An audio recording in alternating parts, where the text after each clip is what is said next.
In this video, I want to answer a question I got about unilateral plus or minus dimensions.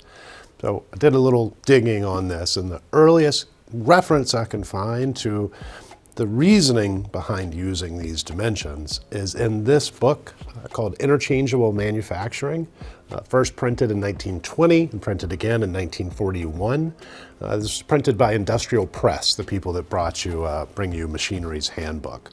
So I just want to quote from page 9, and bear with me with some of the terminology here. The basic dimensions given on component drawings for interchangeable parts should be the maximum metal sizes, except for force fits and other unusual conditions. The direct comparison of the basic sizes should check the danger zone or the minimum clearance condition in most cases. It is evident that these sizes are the most important ones as they control the interchangeability. They should be first determined, and once established, they should remain fixed if the mechanism functions properly and the design is unchanged. The direction of the tolerances then would be such that as would increase this clearance. For force fits, the basic dimensions should be those which determine the minimum interference, which is the danger zone in this case. Now, I know some of you are screaming at your screen that that's not what a basic dimension is. Let me give you the definition of a basic dimension per this book. The basic size expressed on the component drawing is that limit which defines the more vital of the two danger points, while the tolerance defines the other. In general, the basic dimension of a male surface is the maximum limit which requires a minus tolerance. Similarly, the basic dimension of a female surface is the minimum limit requiring a plus tolerance. Now, what does all that mean? What they're talking about with the danger zone is when you have a part that needs to fit within another part, you want them to fit and not fit, right? They can't bind, right? This part cannot be larger than this part. So let's take one diameter at a time, so 1 inch and 1 inch. In order to make these parts fit, the minimum size of this needs to be larger than the maximum size of this. We can express that with plus or minus dimensions, but it requires a little bit of arithmetic to figure out what the MMC is. Now, when I quoted that passage, they said maximum metal condition, right? This is prior to GD&T being formalized in any way. This is the first mention of MMC, whether it's maximum metal condition or maximum material condition, that I've found. But the meaning is going to be the same here. The MMC of a hole is the smallest size it can be. So what I'm going to do is use the nominal dimension as the MMC for both the hole and the external feature. So I'm going to make the hole bigger, and I'm going to do a plus something minus 0.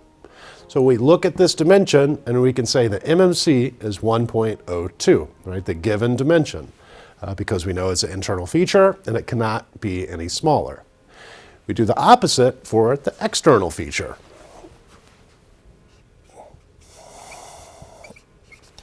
We're going to go plus 0 minus 20. So we can look at that external feature and say the MMC is equal to the nominal size, or the basic size, 1 inch. So I can compare this number and this number, right? So the allowance, or the minimum clearance, is the MMC of the hole minus the MMC of the pin or the shaft, right? We've got 20 thousandths of clearance at worst case for these two features. We could do the same thing for this 2-inch dimension. Now, in terms of GD&T, you would say, okay, that's cool, but what controls the coaxiality, right? I couldn't find a good mention of that in this Interchangeable Manufacturing textbook. My guess would be that's a drawing note.